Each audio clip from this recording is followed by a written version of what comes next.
Bueno,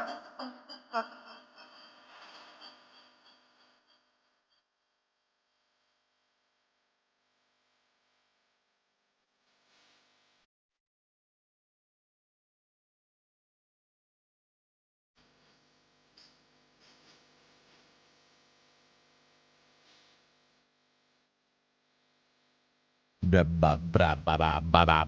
Hey. Hey, everybody. Good evening. It's good to have you here. It is 7:31 p.m. on the East Coast. It is Monday. It is Moon Day, the 28th of April. And tomorrow is Lauren's birthday. And kids, fellas, if you ever find yourself in a position to ask a woman to be married, and you know that they don't like their birthday for one reason or another, they don't prefer to celebrate their birthday, or they're always like rolling their eyes when you bring up their birthday, propose to them on their birthday. Tomorrow's also the anniversary of our engagement. And so now she has to pay attention to it. That was an old trick of mine. You know, me and my tricks. So I just got back from the park. It was a nice day, beautiful day for T-ball. It's just one of those things, man. You see things, you put kids in little placemats, the ball gets hit, 9 kids run for the ball, and then you just the extent of my coaching is get back to your placemat. All right, back to the placemat. Nothing sticks, and it's okay. I think it's an exercise in letting go, and there's many of those opportunities that come along for you in life, and whenever the lesson presents itself, be teachable. And that's what I've been doing, just letting go. But Aurora's been ripping the ball all right. I got a tee for her over here, and we've been taking batting practice. Today was also a nice, good sunny day, so we did some batting practice in the outside in the driveway with everything, and felt good. Just felt good to bake a little bit. All right, so what do we got going on? It is 7:33 p.m. on the East Coast. Jim Lee is going to be joining us in a little bit. I have a couple of stories here that'll be pretty interesting to get through. Jim Lee's going to come on because there is, it was Earth Day last week. And depending on where you hang out on the internet or what streaming services you have, I'm sure some of you have seen Earth Month, because nobody cares about Earth Day anymore. So, like, nobody cares about Earth Day anymore. We better make it Earth Month. I've seen that. Well, there are some headlines that I would like to discuss tonight with Jim because it all links together, including this from last week. Where was it? Hold on, let me get this up for you. This one from last week is going to be pretty interesting. From the Telegraph, experiments to dim the sun will be approved within the weeks in the UK. Where do you think that's going to go? So we have that going on, a few other things there too. But welcome to the show. I just want to encourage you guys, send in some super chats. I'll be checking them on Rumble with the Rumble Rants on Quite Frankly's YouTube, and also Quite Frankly superchat.com. Not to mention the gold pills right there in the middle of quitefrankly.tv. It's also going to be the last couple of days of after hours programming on quitefrankly.tv. Just going to put that on hiatus a little bit and refocus some resources and attention. That's just what we're going to do. But it's been a lot of fun, and it's not going away forever. But this will be a good refocusing. And John Carroll's been fantastic in doing all that, and I really appreciate it. And there you go. Those are the big announcements. Is there anything else that I had to say before we get started? No. When we come back from Lauren's birthday break tomorrow, I got Jack from the Observation Lounge coming on Wednesday the 30th. We'll be talking about Atlantis that evening. And then on Thursday, May 1st, Darren Monahan. That should be really good. Former corrections officer at San Quentin. High-profile criminals, Charles Manson, all that. So I just can't wait to just talk to him. And then if all goes well, John Barber on Friday, May 2nd. Just showbiz stories. I want to ask him if he knew Mr. Rogers. He knew everybody else. Hopefully he's on, though. He's a busy guy, and yeah. A lot more coming your way, ladies and gentlemen. A lot more coming your way. And that's all. All right. I'll see you on the other side of the intro. In the meantime, please give me a hand and send out a link to whoever you know, and let's have a good one tonight. 914-200-0269 is going to be the open line. Actually, we'll take a couple of your calls in the first half leading up to Jim Lee. 914-200-0269. We're going to be taking your calls up front and just seeing how your weekend was and what you noticed today. What's going on? All right? Be right back.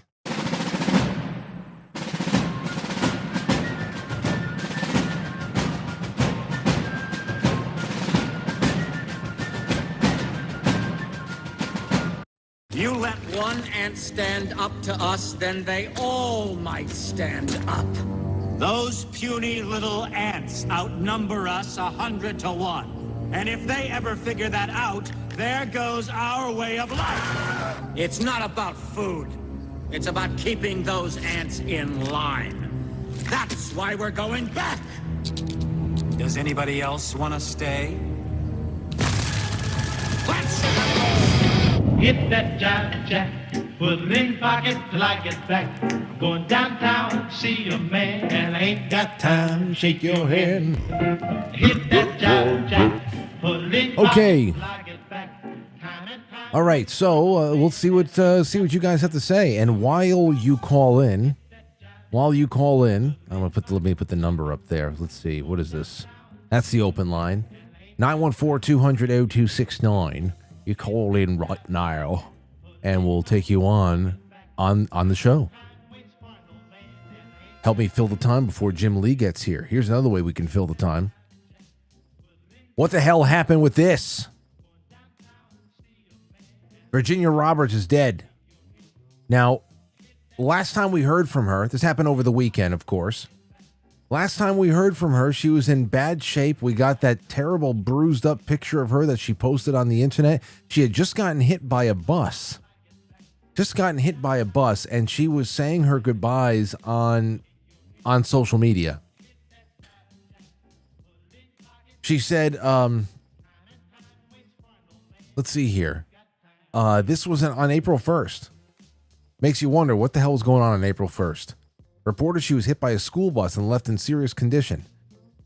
Here was a little bit of what she said. Remember, this year has been worst start to a new year, but I won't bore anyone with any details, but I think it's important to note that when a school bus driver comes at you driving 110 kilometers, I guess per hour, what does that mean for all of you guys that are not American? What does that mean again? Like 60 to 60. What is that? As we were slowing for a turn that no matter what your car is made of, it might as well have been a tin can. I've gone into renal failure. They've given me 4 days to live, transferring me to a specialist hospital in urology. I'm ready to go, just not until I see my babies one last time.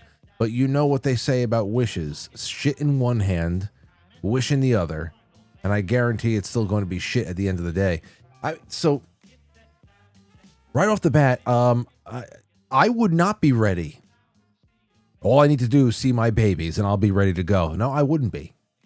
So I didn't understand that. Then again, you can be in a real bad, I know that, depending on how your life has treated you, if you're broken, whatever, but you usually find some purpose in bringing forth a new branch of the family there. And that was crazy in itself, but it was sad considering everything this woman had gone through in her life. But that was on April 1st, and they had given her only a couple of days to live. Here we are on April 28th, and it was on the 25th that the news that she had died started getting around. So we're talking about 24 days later. You can say, well, that's a testament to human will or something else. Can human will really push you that far past what they say is going to be just organ shut down? I don't know. But the crazy thing here is now they are reporting that she's dead by suicide. By suicide. 41 years old. Victim of Jeffrey Epstein, Ghislaine Maxwell. This was NBC News. With utterly broken hearts that we announced that Virginia passed away last night, at her farm in Western Australia. She lost her life to suicide after being a lifelong victim of sexual abuse and sex trafficking. She was a fierce warrior in the fight against sexual abuse and sexual trafficking. She was the light that lifted so many survivors. In the end, the toll of abuse is so heavy it became unbearable for Virginia to handle its weight. I'm just confused. She's living a life beyond that. She has children. She got hit by a bus on April 1st, and she's talking about how it's organ failure. And then we hear that she actually dies from suicide, far more than the 4 days they gave her to live. And all of the, everything that they're writing about in NBC and elsewhere is about she was a fierce warrior, and a life of abuse just caught up to her. It doesn't make any sense to me. I got an email over here from a friend of ours in Australia who watches the show, Anne. Anne said this, says, Frank, I thought you might be interested in some information on Virginia Giuffre. The situation, I live very close to where she supposedly died in Western Australia and have been doing some digging locally as it seems suspicious. Firstly, in Western Australia, any suicides can only be deemed suicides by the coroner, not police or other authorities. The day she died was Anzac, that's Australian and New Zealand Army Corps Day, and a public holiday. As such, no coroner would have been able to make that determination until Monday the 28th, which is today. We only have 2 coroners in the state, and I've checked, and they definitely weren't working at the time. Also, no death announcement had been made in the death registry, even though other deaths for that day are listed. Still, no mention of it in the local news or papers, but the lady who was driving the school bus that Virginia crashed into that week, or a week or so ago, actually a lot longer than that, 3 weeks, the lady who was driving the school bus said that there was less than $1,000 damage and no injuries. She didn't even report the accident until the next day. So obviously, police and ambulance weren't immediately involved. Honestly, I don't know what to make of it right now, but we're definitely not being told the truth. Kind regards, Anne. It's true. It doesn't add up to me. This does not add up to me. As well, I'm going to. The lines are sorry. I had the meeting open, so I missed a couple of your calls. The lines are open now. 914-200-0269. If you have a theory on this, then let me know. You know, it's just if she was if this was something more targeted, why now? 707, you're on the air. Who's this? Oh, hold on. Sorry. Hold on 1 second. I have some music playing in another tab. Go ahead, caller. Hi. Am I talking with Frank? Yes, you are. Who dis? All right. Wow. Okay. So long-time listener, first-time caller. Great to have you. All right. So what I think I noticed first, do I notice you missing some ink on your arm? No. What do you mean? No, it looked like I saw, when I was watching, I thought I'd seen an empty spot, like maybe he was getting a tattoo removed, and that's what I noticed. But okay, I was wrong there. No, so, my right arm on the inside is pretty bare. It's okay, all right. So, anyway, okay, so other than that. And the only other thing I really have to offer right now is I was watching a video on TikTok or something, and there was evidently some letters or some notices that Virginia Giuffre had sent to her therapist, and also had just made note that she was not suicidal at all. Now, I don't know how verified those are or not. Those are verified. That was from 2019, and I saw that today. That was going around as well. Those tweets or something were from 2019. Now, you could say a couple of things there. A lot can change for a person in 6 years, but at that point, she had already gone through so much, and now she's a new mother. I mean, why would you give up now?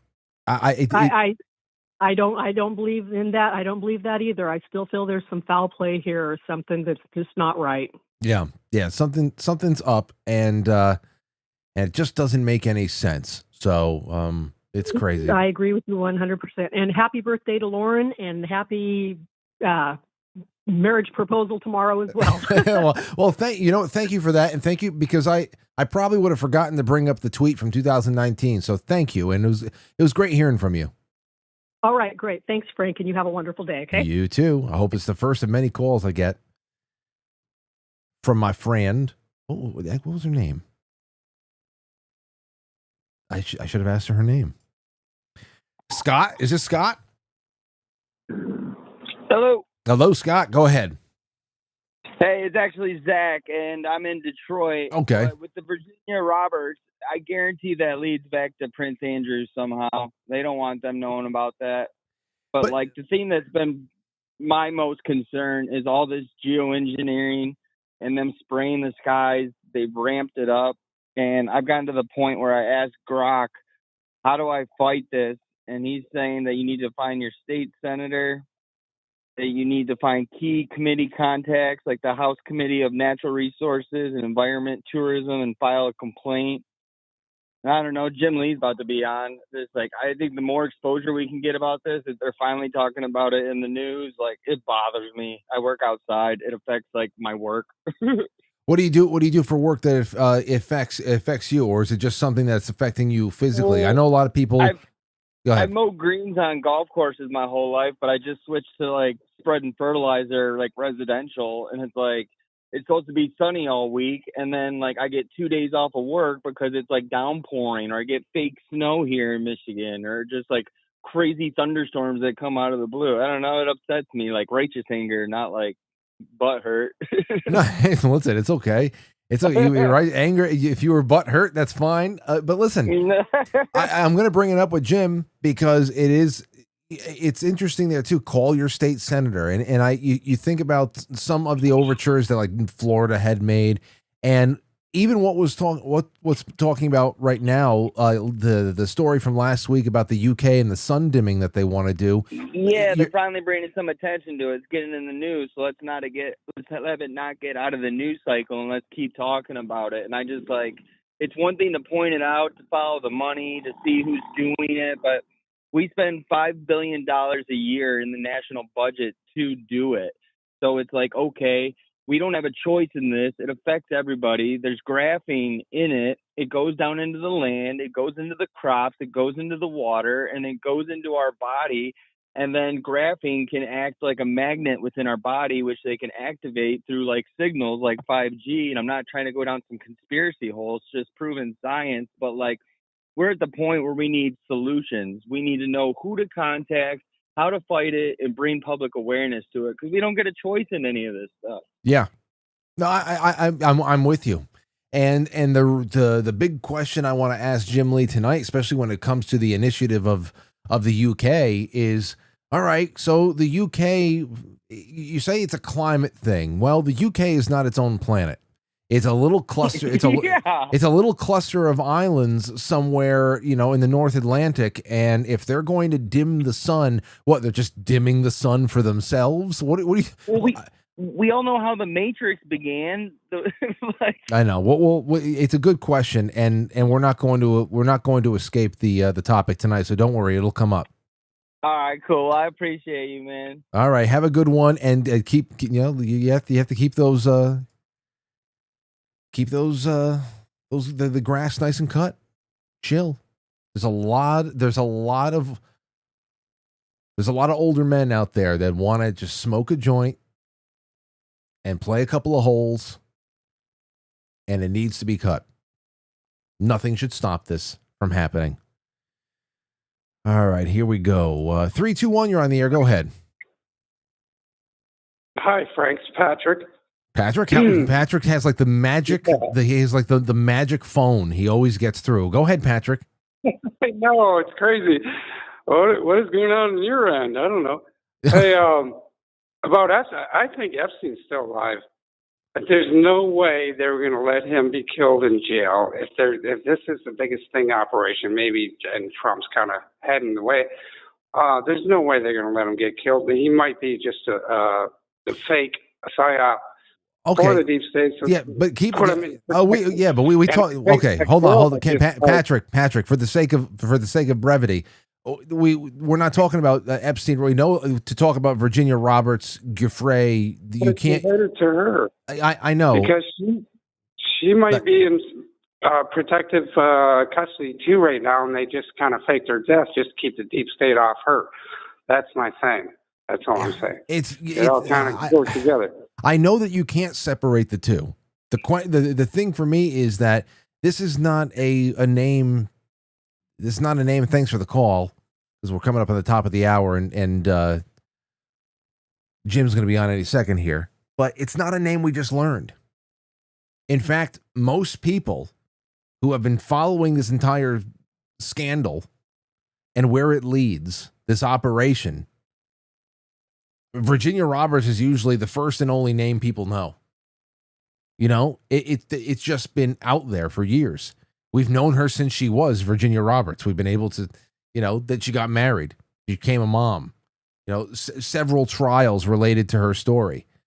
That it's one of the better known pictures of Prince Andrew and her and Ghislaine Maxwell, so it's just, I need to be given a little bit more than they have to take her out. Why now?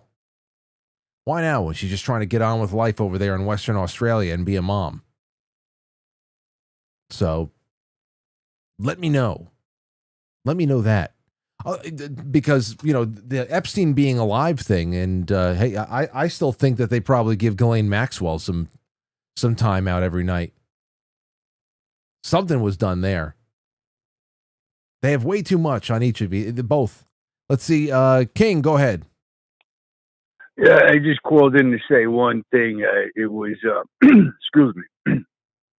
Happy birthday, Lauren. Follow your dreams. Thank you. That's all. Thank you. You're will. welcome. All right, that's a good one right there. That's almost 20 years later. That's almost. Oh my God. I know.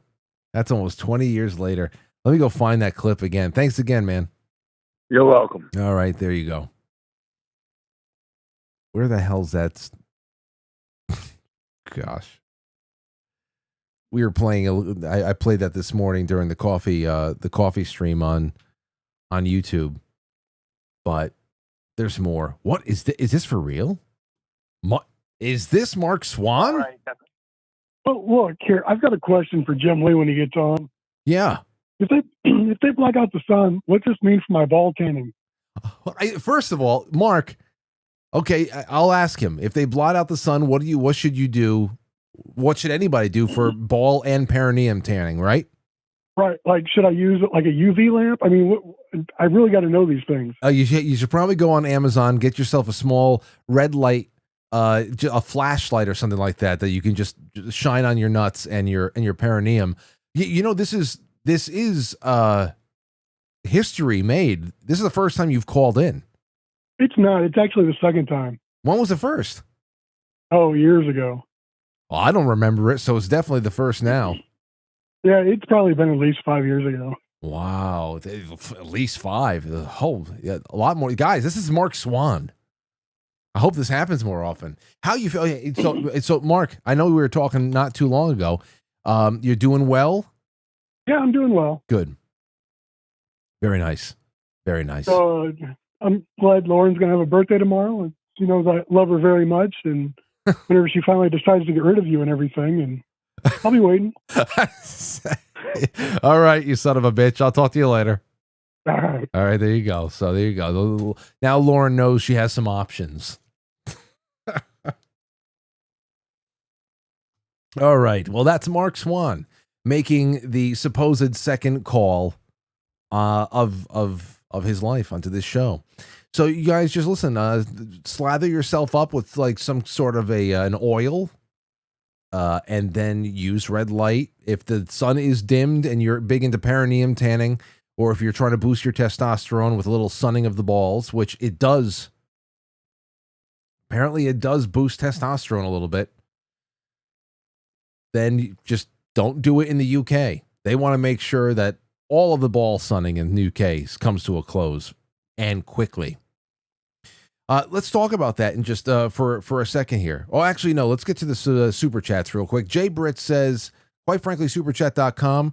Jay Britt says, happy Monday, Frank. Looking forward to the wisdom of Jim Lee. And here's to a very happy birthday to the First Lady, Lauren. She'll be very happy with that. She's probably hanging out with Aurora. Shotzi says, sending birthday wishes to Lauren. Have fun on your birthday. Thank you. Thank you, Aaron. You're wonderful. Let's take a call. 203. We got a Connecticut caller. What's this? I just wanted to let you know people are posting on X that cash is king in Spain right now. In where?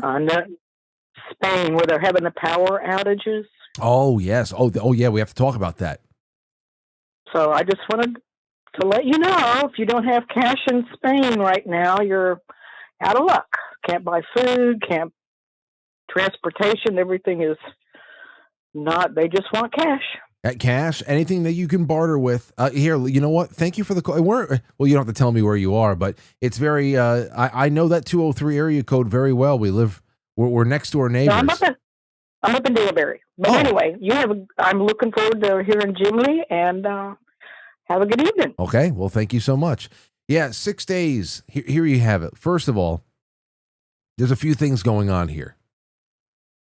Let me get the meeting up again. We got a lot of great calls coming in right now, but I don't want to miss Jim Lee, and we can't do two things at the same time. Two chicks at the same time. So let me get this up. So we're ready for Jim Lee. There we go. Okay. Oh, I can't. I do have some calls still coming in. Well, that's good to know. Well, here we have it. The needle in the haystack.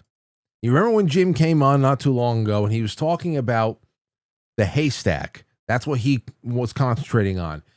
What can be made better about air traffic? Not from a Greta Thunberg kind of a way where they want everybody to not travel and do anything and enjoy their lives while the elite and at Davos are doing their thing and flying all over the place to buy eggs and milk on a private jet. But he's just talking about the quality of fuel and how that geoengineers the earth in itself, as opposed and of course juxtaposed against actual geoengineering programs. Okay. Like sun dimming.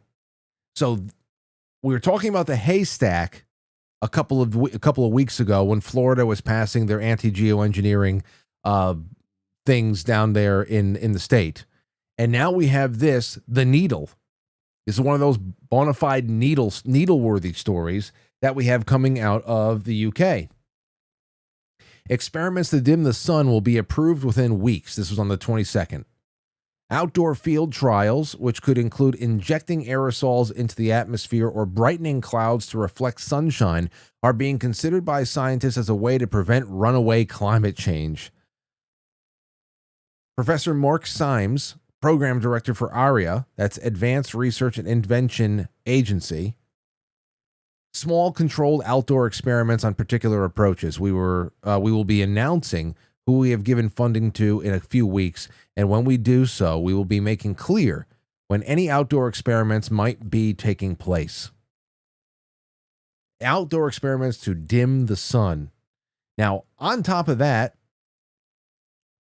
is this. The big news of the day. 6 days after celebrating 100% renewable power, Spain blames rare atmospheric phenomenon for nation's largest blackout in history.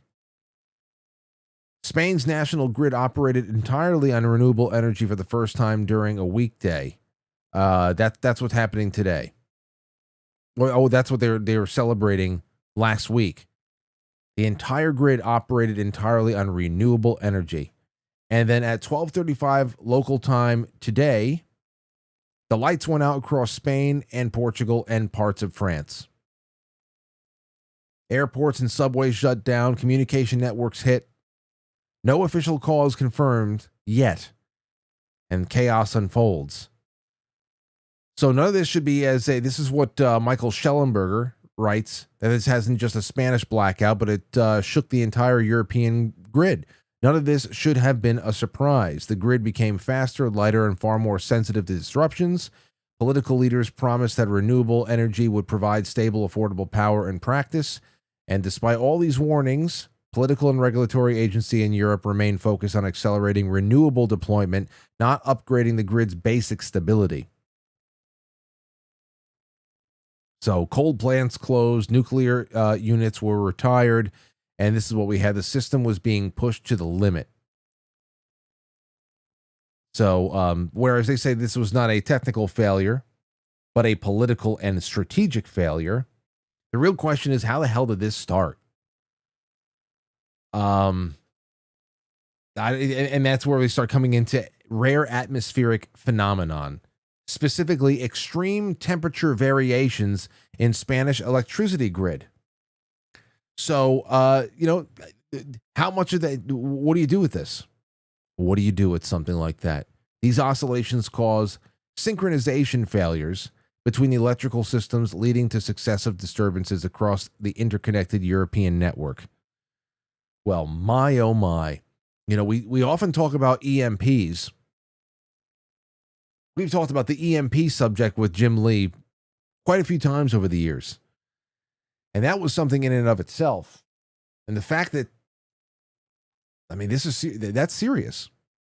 Serious stuff when you think about how dependent we are on this, on the grid staying afloat and being somewhat impervious to at least minor disruptions. But this is, I don't know, they continue on with all this stuff. Let's just take some super chats and everything else, and we'll see how everybody else is feeling. All right. Over on quitefrankly.tv, let's see here. The gold pills, and then we'll check the Rumble rants and the YouTube later. Safety Net says blessings to all the Frankly family. Thank you, Lynn. Sea Blanche, Hog Leg. The Sentinel says Molly Artie and I wish Lauren a very happy birthday. Molly Artie celebrated her birthday Saturday and shares the same day with Flotus. Really? Didn't know that. At least we didn't have to go to Rome and attend Pope Francis's internment. God rest his soul. Well, the lights stayed on for that. No doubt about it. The pain in Spain stays mostly in the plane, but indubitably the gain was all in vain. Got some poets out there. We have some poets. But this is a good one. This is a good story to tell. And also over the weekend, we had another thing here with Catherine Herridge. Catherine Herridge put out a expose. She did a report on directed energy weapons. Okay, sonic, scalable, and directable microwaves. So she interviewed people like this ex-NSA guy and their families. They're convinced that these types of sonic weapons had helped or caused targeted individuals to develop Parkinson's. It stayed focused on Havana syndrome, though, and the neurological targeting of people. It didn't prevent most of the comments to ask about whether or not they were going to cover or shed any kind of light on kinetic weapons used to, relating to wildfires or anything else like that, or even directed energy weapons in weather warfare. But there's so much. When you put all that together, and that's what we have. That's what we have tonight. Okay, so I think Jim's on in less than 2 minutes here. So again, 914-200-0269. Give me a buzz. 914-200-0269. And we will we'll bring you on for a little bit of fun here on a Monday in April, the last Monday in April to be exact. So much. Mark Swan called in. We have the Virginia Roberts story. Everything else over here that's happening is going to be perfect, softball to tee up to Jim. But I'm looking forward to your input on things here too. See where you were at. Oh, wait, hold on. Jim just bounced in. I'm in between a rock and a hard place here. Hold on. Okay, well, I'm going to go to a really quick intermission. I'm having a little bit of an audio problem over here. Just give me a couple of seconds. I'll be back in a flash. Let's go to a quick break. And there goes the boss of the operation, my father, Larry Wayne Petty Sr. Walking like he old. What's wrong with him?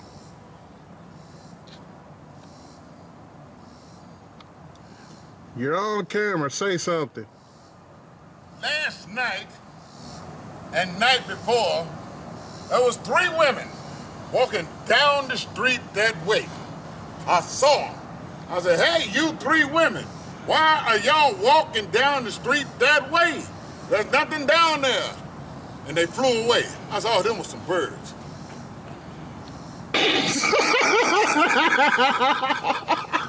What the hell? Birds Aren't Real movement. He joins us now. Good morning. Thanks for being with us. Good morning. Thank you so much for having me. So are there people that find your account and think that it's real? You know, I think there's a lot of people that find our social media accounts and see a different side of Gen Z in America. You know, Gen Z is full of some amazing men, women, and children that are aiming for change. And I think that is, you know, just what our movement's all about. But it's more than just Gen Z's falling for conspiracy theories. Why? Oh, my God. I'm so nervous. I'm so sorry.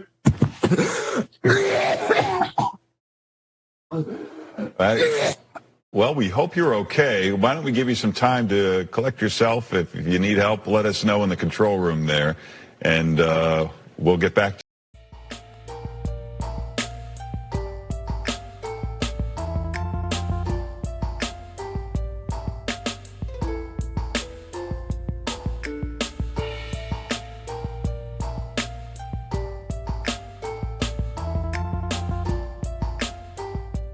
All right. Okay, so we're back. And joining me on the line is Jimlyn Lee. ClimateViewer.com. Jim, how you feeling tonight? Pretty good. Want to fight about it? Yes, I do want to fight. In fact, it's good to have you on, my friend. How's okay, so where the hell are you, by the way? Window caps. Where's the full screen? Here we go. Jim Lee. Oh, great lighting tonight. Good job. Appreciate it. Who's your makeup person? I've just been getting a lot of sun. You know, it's just natural. You know, when you're a pimp, you have to get your vitamin D in. Well, you know what? Speaking of sun, I just had a friend call into the show, and he wanted to pass a question your way because of all the sun dimming that's going on. If you are a person out there who, as a part of your personal and daily health protocols, gets sun on both your perineum and your balls to boost your testosterone and other health factors, what do you do in a time? What would you suggest they do if they don't have the sun because it's been dimmed by the British government? You know, this is a crime against humanity now that I'm thinking about it. I was unaware of that. Now, in sunny South Carolina, in the Garden of Eden here, I'm going to have to tan the Bozaks. Now that I'm aware, I was unaware of this health miracle until you just brought it to my attention. And now I'm gravely concerned for all the soy boys out there that already have too much estrogen in their life. Man, that's a good question. I think we're going to have to use like one of those solar reflector things, you know, those panels that you see the people out there like around their neck, you know what I'm talking about? Yes, like yes. Just put it around the Johnson and make sure that you know, don't burn it like a brat, you know, till it splits. But other than that, yeah, I'm thinking solar collector. Well, your neighbors are going to hate me for even bringing this up, I'm sure. But well, I have a privacy fence. Oh, good. Know. That's good. I mean, you know, the Illuminati, in addition to paying for the double wide that I'm living in, also gave me a free fence. It was real nice of them. They're very good. They're very good to their minions, of course. Yeah, I mean, the things you have to do I know. For the luxuries of life. Well, you know what? Let's start with that then, because I had the directed energy weapons thing here too.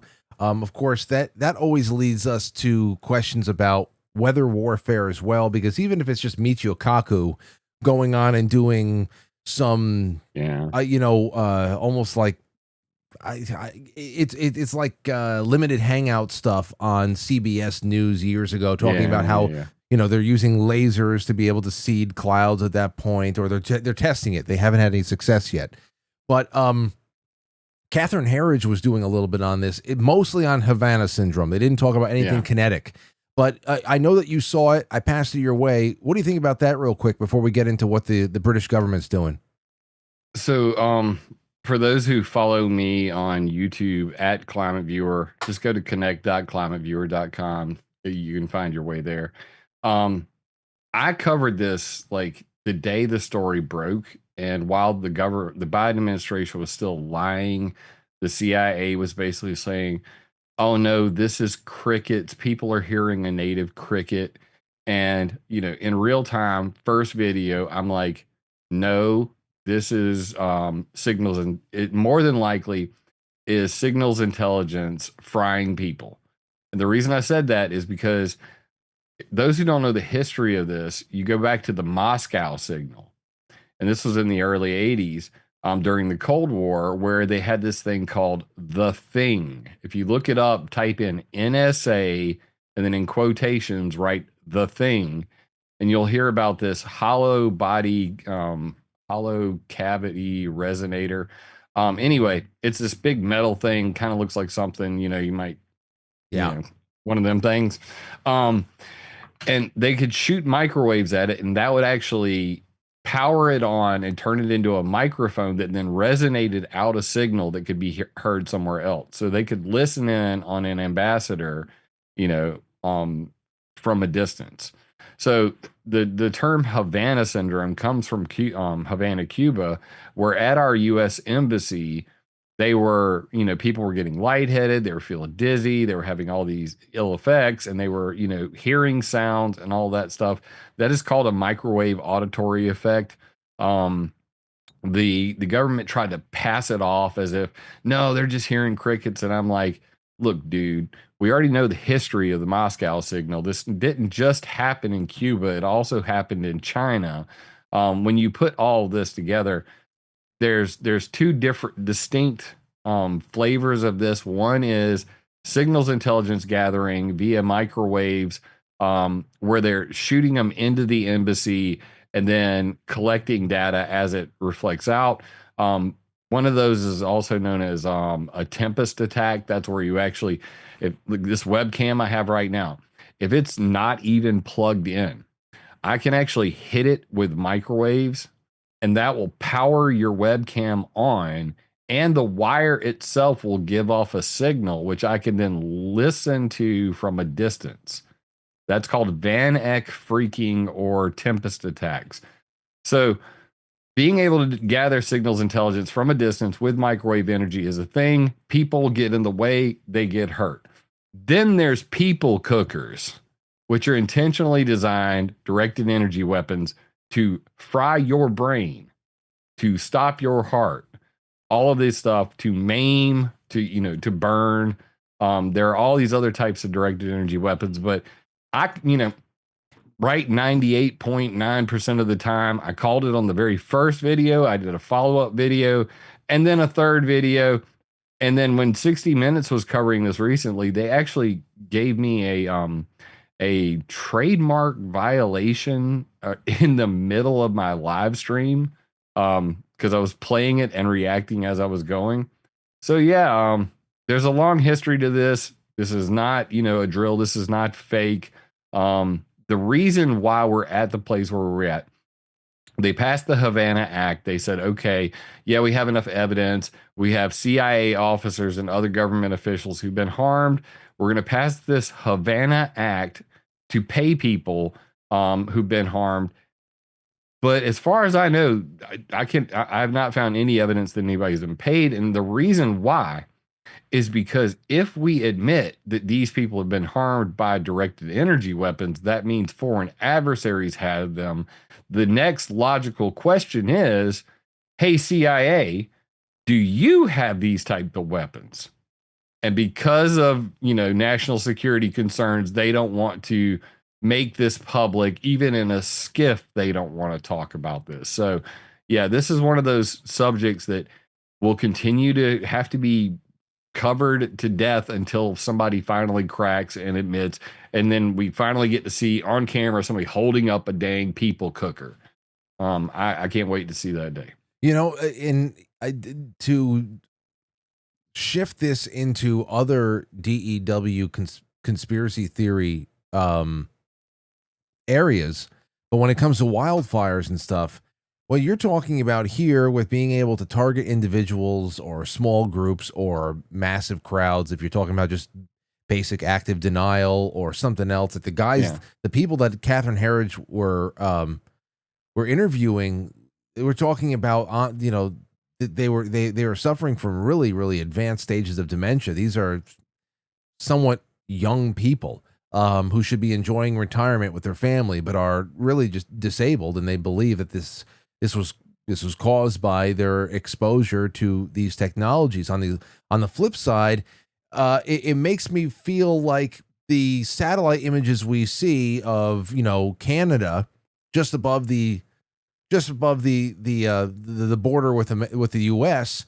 when we have 5 different areas splayed across Canadian forests that are kind of just sparking to life with fire all at the same time, seemingly at the same time. When you talk about frying somebody's neurological system, it seems like starting a forest fire is just child's play. Do you give any credence to this at all? Both can be true. Now, there's a difference between there's lasers, there's masers, and then there's microwave. Okay, so like in the directed, and then there's sonic. So there's also sonic weapons. One's called MAD, the microwave auditory device. And it just literally uses microwaves like LRAD, MRAD. There's several different versions of that. But when you're talking about lasers and masers, being able to start a fire from space is actually pretty tough because you have atmospheric absorption, you have beam spreading, you have all these issues. The particular video you're talking about, and I remember it very distinctly, I think Dutch Sense put it out, where 5 fires lit simultaneously up in Canada. They actually arrested the arsons behind that. Okay. So in that specific case, we caught the guys. So that, I always lean towards what's the most likely, Occam's razor, what's the most probable solution to this problem. And I'll always bet twice on Sunday that it's easier to pay a crackhead $5 and give him a gas can. And, he's probably already got a big because he's a crackhead. So it's much easier to just start a fire by spreading, some gasoline around and lighting it than it is to get your Jewish space lasers out and start fires. And, that being said, if there were Jewish space lasers out there shooting fire, making fires, sorry about the Jewish thing. It's just it's an X. If you're not on X, you won't get it. It's a joke. It's whatever. The Jewish space lasers. Anyway, it would just seem like it would be more likely to happen more often. Like, why is it so rare? You know what I mean? Well, there's plenty of instances just with the last last year with the LA fires. Plenty right there of just how many homeless people were, I don't know, were they acting just out of, the inspiration gained through their mental illness, or were they paid in some way? Many of them were not even citizens. So yeah, I understood about the crackhead thing. I just, that's one thing that people will bring up, and naturally, just think about it this way. Like, I'm one of those people who's skeptical of everything until I have enough evidence. And just simply put, I do not have any evidence that there was a laser. It's really that simple for me. So like, a lot of people will hate on me for it, but because I don't trust things on the internet, just generally speaking, Most of the images you watch are fake and gay at this point. Like, it's all freaking AI. I'm having to constantly go, yeah, that's AI. I'm pretty damn sure. So with the lack of, me being able to, prove beyond a shadow of a doubt to myself that what I'm seeing on the internet is true, let alone the fact that there's no video of the laser itself. That's where I get into I go, you know what? I'm not just going to touch it. I'm going to go with crackhead. Crackhead with the gasoline in the forest. It's just kind of like that, I get you. Well, then let's move on to the next thing, because these are things, they're all going to start interconnecting here, especially since we are in the middle of, as I said before, what some people would call Earth Month, not just Earth Day. It's Earth Month now. They don't want to let it go. They don't like that nobody gives a shit about it anymore. But here it is, combining the DEW with Earth Month and climate change. We have the UK. Now, let me get you up there with me. I have a couple of things here. Small controlled outdoor experiments on particular approaches they're talking about. We will be announcing who will be given funding in a few weeks. When we do so, they'll be making clear when any outdoor experiments might be taking place. And of course, the experiments are how to dim the sun. A couple more things here, statements. One of the missing pieces in this debate was physical data from the real world. Models can only tell us so much. Everything we do is going to be safe by design. We're absolutely committed and committed to responsible research, including responsible outdoor research. We have strong requirements around the length of time experiments can run for and the reversibility, and we won't be funding the release of any toxic substances into the environment. Before we get to the next statement, what do you think so far about that? They sound very reasonable. This sounds very like a responsible group. They just want to dim the sun, Jim. So it's a little more complicated than that, but before I go explaining away what really is going on, I'd like to take this opportunity to shit directly on the heads of all geoengineers. It's coming, right? You guys, you keep trying to convince people that this is a good idea because of my climate change. Every single time you've ever done a public perception piece on trying to get the frequency of what everybody thinks about your geoengineering ideas, people freak out. People are like, no. And right now, even guys like Ben Davidson from Suspicious Observer went on X and said, go kill pilots. Red team go. I mean it. This is probably going to get me banned. Anything goes. So just a warning to you guys. I'm not going to have to lift a finger, but you guys better watch out, because at this point, there are millions of people who see the sky getting striped up every day, and they think that's you guys, you geoengineers, doing it. Wait till they actually figure out that you actually put pumps and pipes on something and decided to go ahead and do it. By the way, they're going to make that decision December 2025 at the UN Environmental Assembly 7. So I'll be covering that. Geoengineering governance coming to the United Nations Environmental Assembly 7. At the past two, they have failed. So therefore, they're still trying to work out the models. So this is about computer models mostly. So then what you're saying, what's being proposed in the UK, because it's ridiculous to me. Like I said before, to have it's even more ridiculous. If you check your DM on X right now, you're going to see an article I just sent you. It gets even more ridiculous. All right. So then before you get onto your statement, what you're saying is that the UK, with just the little bit of land that they control in the North Atlantic over there, this is essentially a little local test that could hopefully one day be extrapolated out to the world based on what is going to be proposed at the UN. Yes. So the only thing stopping global deployment of geoengineering is something called geoengineering governance. This started in 2010 with what was called the Solar Radiation Management Governance Initiative, SRMGI. It has now been renamed to degrees.ngo. So degrees.ngo and all of these non-governmental organizations are trying to figure out a way to pay the dead people, because if they actually do a global geoengineering program where they're flying at 60 to 90,000 feet, preferably at the equator, and dumping either sulfur, calcium carbonate, aluminum, titanium, or diamond dust. Those are the five, only those five. But really, it's down to sulfur and calcium carbonate. Those are the two main culprits that they're toying with. Here's the rub. Lee Zeldin just came out literally a couple weeks ago, and we actually talked about this. Yeah. Saying we're going to target Make Sunsets, these guys throwing balloons, because it's a violation of the Clean Air Act. It's 22 pounds of sulfur dioxide. Sulfur dioxide's poisonous. Therefore, we're looking into this because we take air quality seriously. Well, how about this, Lee Zeldin? Donald frickin' Trump, if you're listening to this broadcast, everybody shoot this to Donald Trump and all his team, RFK, the whole damn works. If you're going to make a big deal about two yahoos in California throwing 22 pounds worth of sulfur dioxide into the sky, then you better make a big damn deal telling your UK buddies over there that even testing this shit, this idea of putting sulfur dioxide into the sky to block out the sun. Oh, yeah. And by the way, create acid rain. Oh, by the way, acid rain also leads to all those elevated aluminum levels that people are finding in their crops. But we don't talk about acid rain anymore.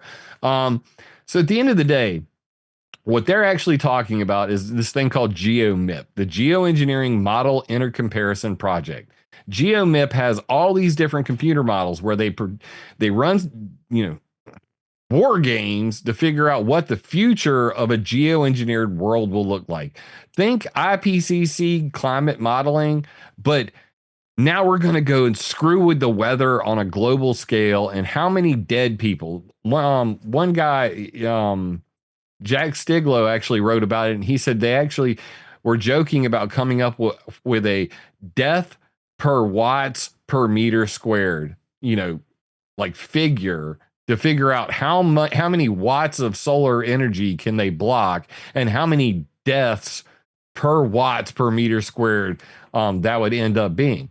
So at the end of the day, an outdoor field test is their idea of going, okay, we've modeled this stuff on computer, but we actually need to sprinkle these chemicals at 60 to 90,000 feet, see how much sunlight is blocked, see what chemical changes happen. Yes, in chat, GeoMIP, GeoMIP, Geoengineering Model Intercomparison Project. They just came out with one called Solar G6 and Sulfur G6. So I just sent you the links for those. And basically what they're talking about is we're going to do some small scale marine cloud brightening tests and possibly stratospheric aerosol injection tests. What'll this look like? It'll look like a balloon with a box and a freaking super soaker. Let's be real. So for everybody who's losing their shit on the internet right now, you don't understand geoengineering outdoor field experiments. You don't understand the history of all of these. And you definitely have not heard about the ETC group who run geoengineeringmonitor.org, not Geoengineering Watch, geoengineeringmonitor.org. They have stopped the SPICE project in the UK, stratospheric particle for injection for climate engineering. They stopped David Keith, not once, not twice, but thrice. The ETC group, Hands Off Mother Earth, and their alliance, Biofuels Watch, they're all geoengineeringmonitor.org. They stopped David Keith and Bill Gates' Harvard Solar Geoengineering Program's ScopeX project. Three times until David Keith literally quit the Harvard program, and now he's teaching at the University of Chicago. And just recently, they stopped the Arctic Ice Project, where they were throwing hollow glass microspheres on top of Arctic ice and in the ocean. So for all those having a panic attack, when they do announce when there's going to be an outdoor experiment, I'm going to be here to remind you of this video and go, while all your heroes are whores, every single one of these people in the chemtrail space will not do shit about any of this, and the ETC group will not let this happen. I'm willing to bet my left testicle right now on this on these airwaves that the ETC group will shut this down. And what should happen is, instead of the EPA virtue signaling over make sunsets, throwing a couple balloons in the air, they should set the record straight, and our federal government should say to the world, loud and proud, we banned weather warfare in 1976 at the Environmental Modification Convention. That was because of weather warfare in Vietnam. Any geoengineering attempt at global dispersion will be considered an NMOD violation. That means you're going to be on the business end of some missiles from America because you just committed an act of war against America. Oh, I wish. That's the only way to ban geoengineering. So the last point I'm going to make about this UK thing. There's also this newer article that just came out from the Telegraph. Boeing 777s could cool the planet if you don't mind the acid rain. Now, in it, they talk about kitting out some Boeing 777s to, right there's the tweet at Clown Viewer on X. And they're talking about there's two different ways to geoengineer the entire planet. The ideal way they want to do it is at the equator at 60 to 90,000 feet, preferably above 70,000 feet. Why? Because if you do it at the equator, it's going to spin round and round all the way to the North Pole. And because the stratosphere is higher from the ground at the equator than it is at the North Pole. At the North Pole, 42,000 feet is probably about 10, 15,000 feet into the stratosphere. Whereas at Key West, Florida, I've seen the tropopause where the stratosphere begins at 59,000 feet. So if you were to do what they're talking about here, you could put a whole bunch of sulfur over the Arctic. And guess what? Nobody in America would ever even see it. Nobody in the UK would ever even see it. And guess what? Even if you lived in the area where they were doing it, you wouldn't see it. Why? Because when you spray chemicals into the stratosphere, you do not make clouds. You whiten the sky. People do not understand the difference between stratospheric aerosol injection and the lines they're seeing coming from planes. Well, listen to this. You've talked about this on the air for years. One of the first things I started putting together with you was I think one of the first times you came on, I didn't expect it, but you talked specifically about ship tracks. And in the reporting on these UK sun dimming experiments they wanted to do, they actually had, I saw quite a few articles, this one in particular with the Telegraph, talking about shipping fumes. Listen to this. Hold on a second. There you go. In recent decades, experts noticed that clouds above shipping routes were far brighter than usual as pollution caused them to become more reflective, bringing an overall dimming effect. This cooling from shipping fumes was so marked that when international regulations were enacted to curb sulfur dioxide emissions in 2020, it caused a spike in global warming, scientists believe. Professor Jim Haywood of atmospheric science at the University of Exeter said, if you inject small particles into the clouds, you can brighten them, hence reflecting more sunlight back out into space. How do we know this could work? Well, there are a couple of very strong pieces of evidence. Ship emissions from the smokestack into the marine environment led to bright lines and clouds over the ocean. And here's the big one. Then there was a volcanic eruption in Iceland in 2014, which spilled out a lot of sulfur dioxide. This does what this does is brightens clouds and cools the planet. What we need to do is some form of field experiment. So you've been talking about ship tracks for years on this show about this, and they seem to think that this is that this pollution model needs to be taken up as an intervention. They actually want to exacerbate that effect because the goal here is to blot out the sun. Yeah. So I love how they always write these articles, but they never tell you shit. So bunker fuel had been creating ship tracks. Like I was tracking them back in 2010. They cover the entire Pacific Ocean. They make the chemtrails you see over your house look like little white lines on the table. You snort. Ship track compared to a airplane cloud. There's no comparison. You're talking about 50 to 100 miles wide, several thousand miles long. And that's because heavy fuel oil or bunker fuel is loaded with all kinds of metals and it's loaded with sulfur. So it would create marine stratocumulus clouds that were really bright white and filled with sulfur. So they would reflect a lot of heat. When they banned bunker fuel, the International Maritime Organization banned bunker fuel in 2020. Immediately, the Geoengineering group that Ken Caldera and Andrew Lockley run, there was this economist, and I'd never heard his name before, but he put together a petition to the International Maritime Organization saying, please, can we just burn ultra very low sulfur fuel oil that's VLSFO? We call it Frankenstein fuel. It's basically biofuels for international ships. Very low sulfur fuel oil just around shipping yards because sulfur kills people. So we don't want to kill people at port, but when we get back out into the ocean, can we switch back to bunker fuel because we like our clouds cool and we want more cooling clouds made by shipping industry? The same is true with the airline industry. So in tractor trailers, they went from, truck drivers all know this. You went from 500 parts per million of sulfur to ultra low sulfur diesel fuel, 0.15 part per million sulfur. Jet fuel, 3,000 parts per million. That's the regulation. Now they've cut the truck drivers' diesel fuel sulfur.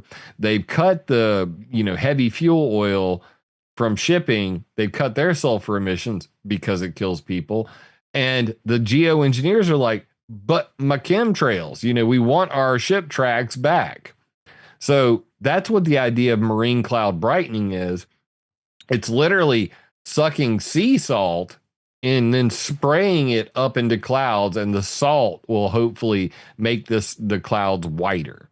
So marine cloud brightening is a geoengineering form of kind of mimicking what ship tracks do with pollution. And then Does that make sense? Oh, it does. And then here's the final section of this little telegraph piece: seeding cirrus clouds. Just the top two paragraphs alone. This is something that we complain about every day. And they're talking about that this needs to be made, this needs to be embraced. Other ideas for geoengineering include seeding cirrus clouds to allow more heat to escape into space. Currently, the wispy high-altitude clouds act as a blanket, trapping the heat. These are the things that people complain about. I hate the way that the sky looks. It looks terrible. Where are the blue skies from my childhood? Dr. Sebastian Eastham, a senior lecturer at Sustainable Aviation at Imperial College in London, said every time you fly, sulfur, which is naturally present in jet fuel, you've talked about that. That's the haystack you were talking about. Yeah. Versus the needle in the haystack, is emitted into the lowermost stratosphere, causing small cooling effect. Similarly, aircraft contrails cause accidental cirrus clouds modification, but in this case, accidentally causing rather than preventing or thinning cirrus clouds. So they're saying that, hey, you know what? This is theoretically possible to cool the planet, just to continue. It's crazy to balance out what they're saying, because they are. I can explain it real simply. Well, no. I'm talking politically, because at the same time, what they're implying here is that the kind of air traffic we have and the fuels that we're using are cooling the planet, even though they're polluting the planet and killing us. But at the same time, they're also showing up at Davos and telling people to stop flying. It's make it make sense, right? Make it make sense. Yeah, well, they're also like cutting down the freaking rainforest so they can have their next meeting. That's cute. But at the end of the day, I testified in front of the EPA in 2015 saying exactly this, that planes are making clouds. Whether you call it a chemtrail or whether you call it a contrail, once that bitch fans out, it is neither a chemtrail nor a contrail. It is a cirrus cloud. It's an ice cloud. That ice cloud was made by the metals and soot wrapped in sulfuric acid that came out of jet exhaust. Period. I can predict when they're going to happen, period. So if they're actually cooling slightly by day, they even trap heat during the day, but at night they trap heat always. Then their goal, as when I interviewed Dr. Angus Halthori, he said, we want to make more contrail-induced cirrus clouds during the day, none during the night. Dr. Ulrich Schumann from Germany's DLR at the International Civil Aviation Organization's 2010 meeting, he said, we want less warming, more cooling contrails, predictable for operational planning. Right now, you can go see Bill Gates and Ken Caldera's website, contrails.org, and they literally have a map right now showing you the planes making contrails that turn into cirrus clouds and whether they're cooling or warming. Cirrus cloud seeding, cirrus cloud thinning is literally the idea of then going and mopping up the mess, sprinkling chemicals into those clouds made by planes to melt them away. This was originally proposed. It was probably originally proposed by somebody else, but the first time I heard about it was a lady named Trude Storyevmo, and this was in 2015. And she suggested, and that's why I testify about this. She said that we would use bismuth triiodide to melt the chemtrails away. So for everybody out there that's saying, "Oh no, everything I'm seeing, no, Jim, they're not on flight trackers. No, Jim, they're not contrails." All right, well, you haven't done your freaking homework, and that's why I'm creating chemtrailfacts.com.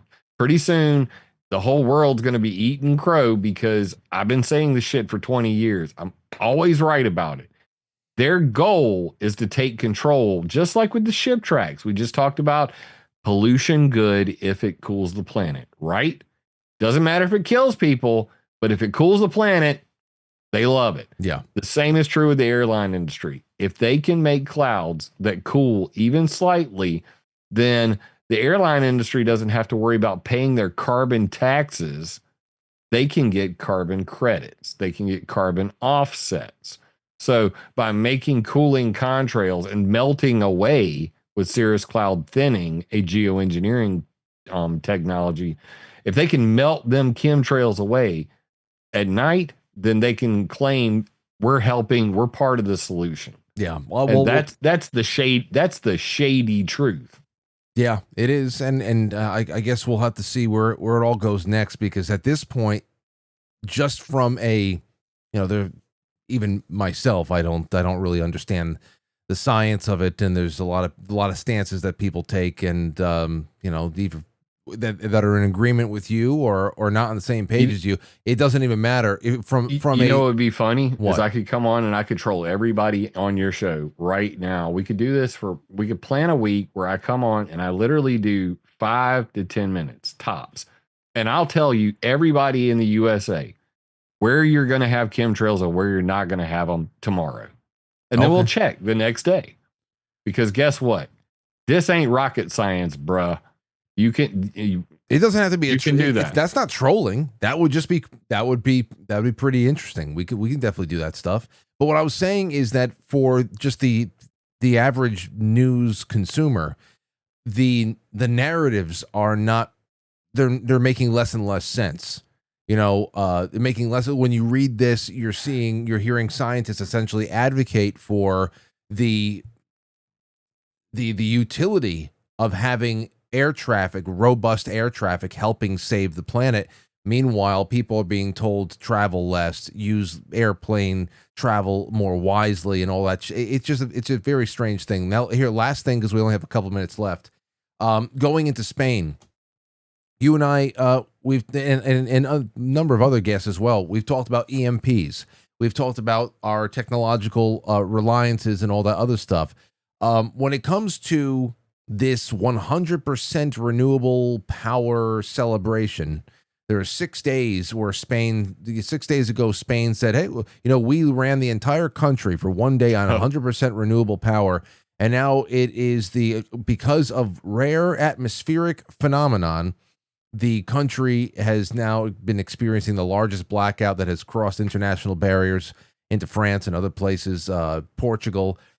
What have you seen? What have you seen with this, especially the the atmospheric phenomenon aspect. So they claimed that there was a sudden spike in temperature that led to their high powered lines having a slight fluctuation in voltage, and that caused a catastrophic failure. And I mean, this isn't my area of expertise by any means, but basically, they were saying that because they don't have, stable energy backup, solutions, like that, they're basically running on a whole lot of inverters. So any fluctuation in that system, suddenly there's a ripple effect caused by it. And I think the funniest thing I read about it was literally they were like, well, we've got about 6 hours till the sun goes down to figure this shit out. And we're going to have to wait till tomorrow to even give it another shot, because I think the numbers was like 60%, somewhere upwards of 60% solar energy in Spain. So when you're highly reliant on, systems like that, then obviously you're going to have massive battery, backups. Now, this is just a, energy in, energy out problem here. If you generate, let's say, 1,000 megawatts of solar energy, but you're using like 890 megawatts of energy during that day, well, then you got about 110 megawatts left over. So if you're charging batteries, guess what happens when you have a spike in use? Well, if you drain the batteries, then suddenly you start having brownouts and all that sort of stuff. They're claiming that, well, it was just some kind of hiccup in the high voltage lines that caused the inverters, which aren't like, what we use in our systems over here.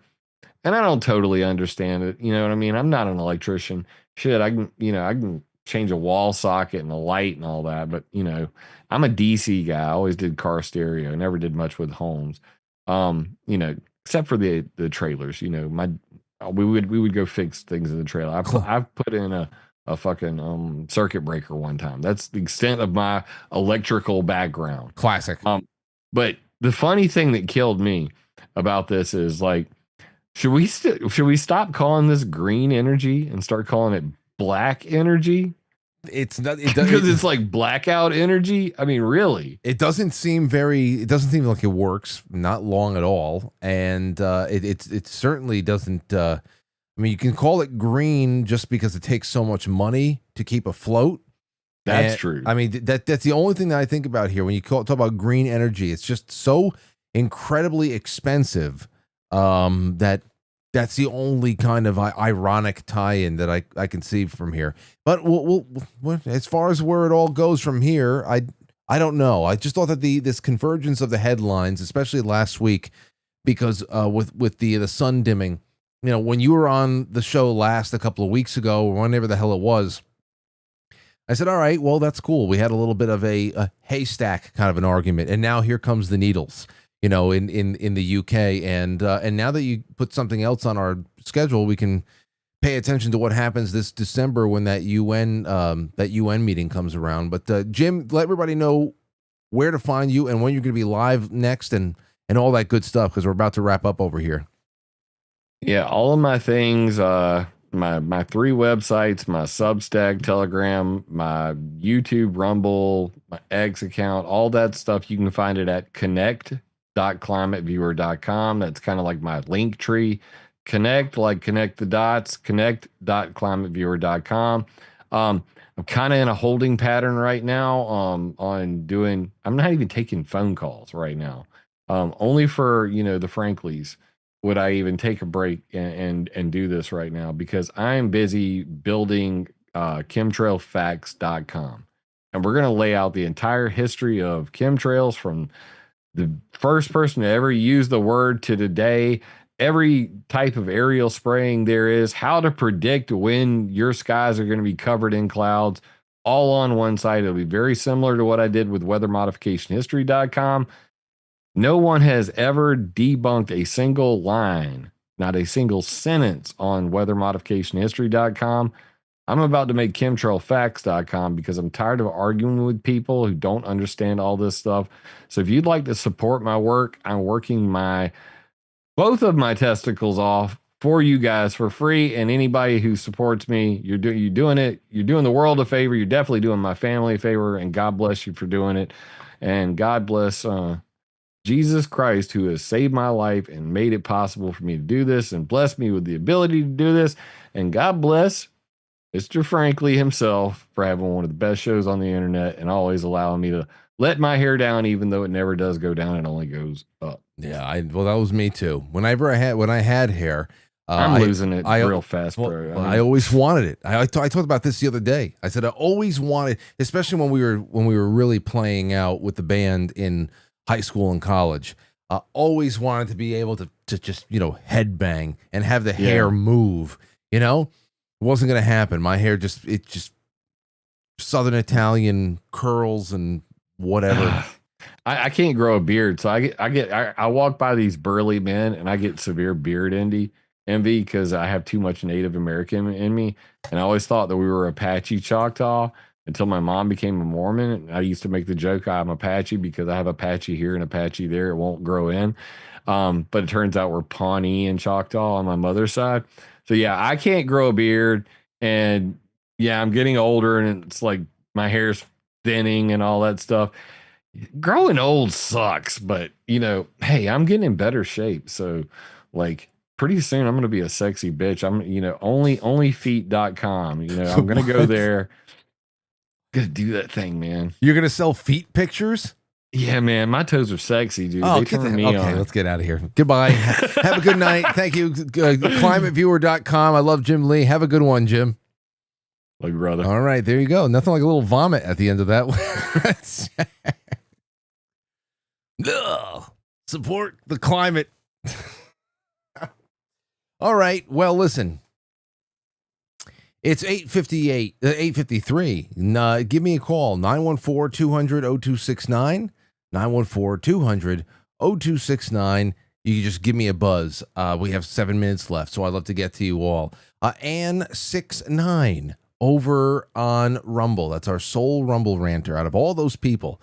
Ann, thank you so much. Says, thank you for sharing my email, Frank. Great show. There's Ann from Australia hanging out and gave us some really good inside baseball out there with the whole Virginia Roberts thing. Oh, Jen Moole just said, thank you, Frank and Jim Lee. Well, you know what? It's a short Monday night, and I saw that cluster of articles that I said, let's put it all together. Jim, you want to come on? And I know it's always going to be a good conversation. Wednesday is going to be a lot of fun. Let's see what else is going on while people call in here.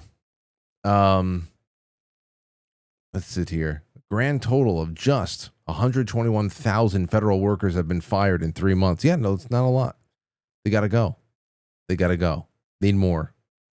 Need about 10 times that. Gone. What's this? They are the Redskins, not the Commanders. Is this the...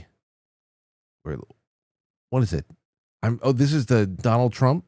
What do you say about the Commanders? I'm thrilled to announce that the Washington football team will be returning to our nation's capital. The new stadium deal is huge win for Washington, D.C., and for the team's incredible fan base. It will also boost economic development, create more jobs, and hopefully lead to less crime in the area. We're making Washington, D.C. great again, one step at a time. Yeah, because, I would love for them to become the Redskins again. I think they're going to the old RFK Stadium where the Nationals played for a little bit. And did the Orioles ever play there? I forget. Anyway, not much going on in the news, but who cares? Who cares? We're all hanging out. Whoops, I just missed another call. Why didn't that just pop up? It went right to miss. 914-200-0269. Give me a buzz. It's the last couple of minutes here, and I'd just like to spend it with you guys. The other thing that had popped up recently, and our buddy Shem, he had done a little bit on this that I thought was really, and I should have asked Jim about this because we've done this in the past, but Shem Horn, Shem Infinite,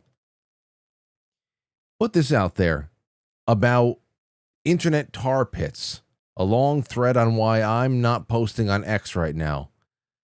So he was talking about how there is a very big noticeable slush fund that is essentially being tapped into by so much automated non-human behavior on the internet. And it's true. It is very true. You go check this one out. I'll retweet it. So at the top of my Twitter, you go check it out. The internet tar pits are here now. Preface: he just wanted to say that his theory isn't about doom and gloom. There's no sense of dread here. It's not an apocalyptic prediction, but he is going into what's been happening with automated threads and everything else like that. Here's another example for you.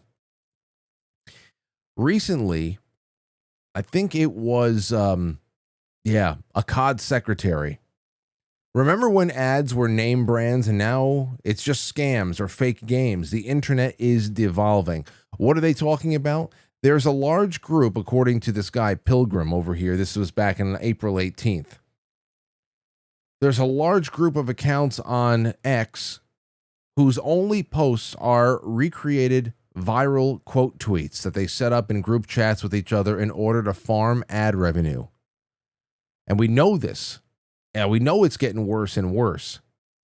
You know, it's making people nostalgic for the times where they're just like, there's ads everywhere and people are just doing brand deals. Now it doesn't even matter. It's just feedback loops. So there's this growing segment of social media that's fake and feeds into itself for the sole purpose of generating enough impressions to make money.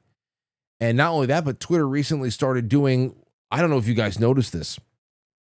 For those of you who use it, that's a little look into the Discord room. But Twitter started doing this thing that Facebook did around 2011 when I realized everything was going downhill over there. The post boosting. Incredible. I'll tell you, the internet would be a really amazing place if you can just reach the people who voluntarily follow you.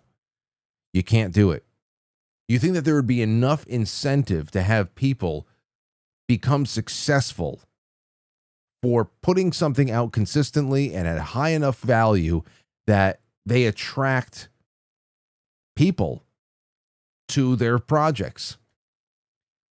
And just like with Facebook, we're starting to see that with Twitter now too, where it's okay, you create an account and you're delivering something. There's either it's a satirical take on things, you're a news commentator, you're doing something with the culture, whatever the hell it is, you're an artist, writer. And you've attracted a crowd, and then you start suppressing, unless you're of course one of the anointed, you start suppressing people, and they can't reach who the hell they're. I mean, you think about it. If you have 5,000 followers, just 5,000 followers who are high quality, real people, real followers, that is a very powerful thing. Imagine 5,000 people in a room. So that's where social media is really messed up right now, is that it devalues human interactions because you feel like if you don't have millions of people you're getting to, that it's not enough because it's been artificially made not enough. And I don't know, there's probably a lot to that. And a lot of it probably just has to do with power. The power in the media, in the messaging, because you'd think that everybody would be able to make some money off of that. You think that they would be profitable for not only the individual, but it would also be profitable for the platform. There's just some people who are not, they're just completely immune to being suppressed. Completely immune. Here's another one for you before we end here tonight, because there's no other time to talk about this throughout the week. Adam Townsend. I've known him on Twitter for a while now. He said this: a friend set up a fake account. A friend set up a fake account on X a few months ago, populated it with an anti-Trump Fintwit persona, gave it a dedicated website to act as authentication. Every single thing the account tweets is AI written. The account has now over 100,000 followers and has become a go-to expert on trade and tariffs. Crazy. Now, I haven't figured out which account this is, but when you think about it, think about that right there.